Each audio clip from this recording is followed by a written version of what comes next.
If there is a mismatch between one's material conditions and one's labor, we must deeply reflect because such an empty life lacks internal rationality and ethical content.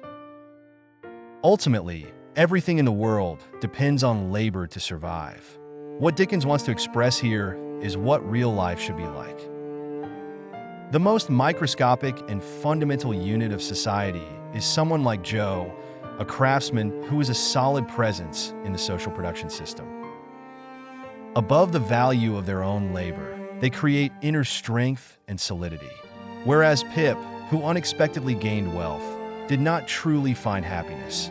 Riches do not necessarily mean happiness. Furthermore, Mr. Jaggers, the lawyer who monthly sends money to Pip on Magwitch's behalf, plays a role as a go-between in the novel.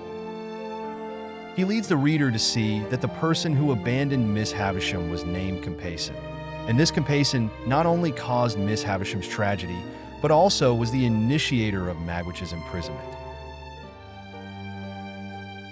In fact, after Compayson cheated Miss Havisham and fled with her money, he quickly squandered it. Later, he unexpectedly met Magwitch and instigated him to collaborate in a scam.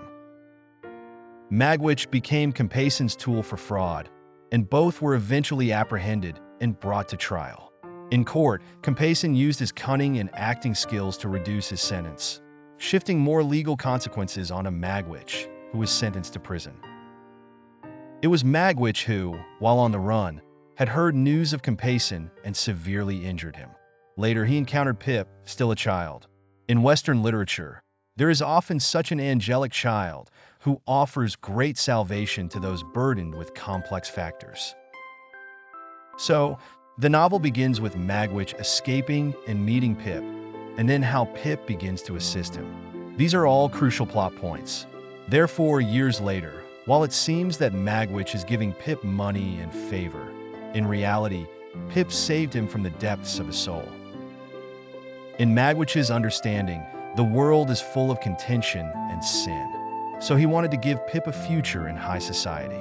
However, Magwitch's understanding was limited.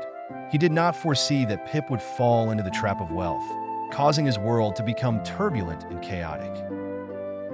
Mr. Jaggers, the lawyer who plays a role as a go-between, unravels the fateful connections between the characters in the climax of the novel. In Jaggers' household, there is a maid who bears a striking resemblance to Estella. This maid is Estella's mother, and Magwitch is Estella's father.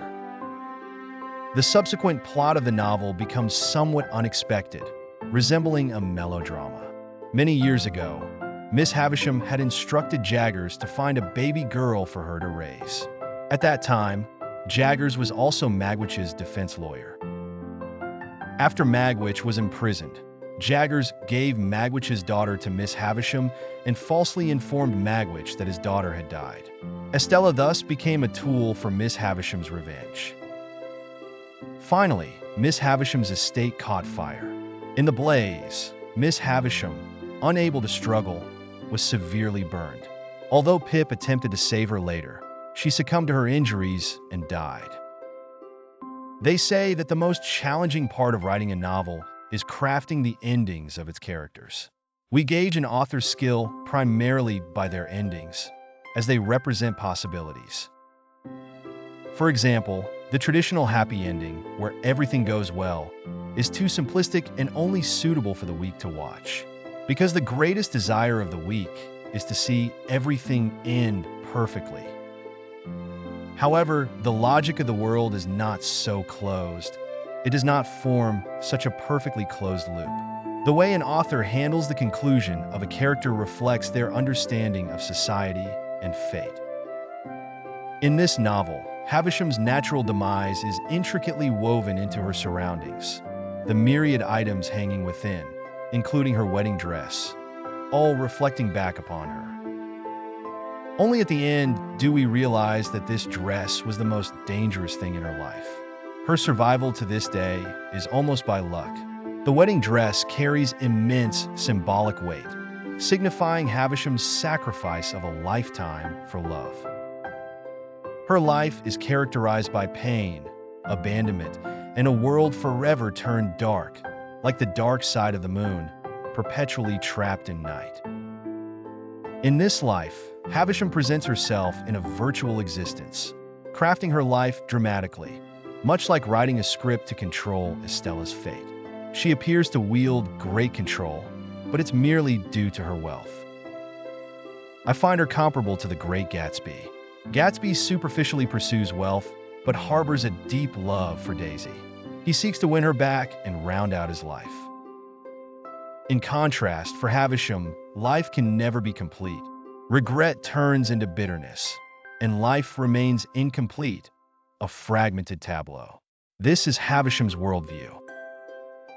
Through her, we keenly feel the necessity for resilience in human beings. Many might spend a lifetime disillusioned or despairing, casting a negative judgment on the world and living within that negativity.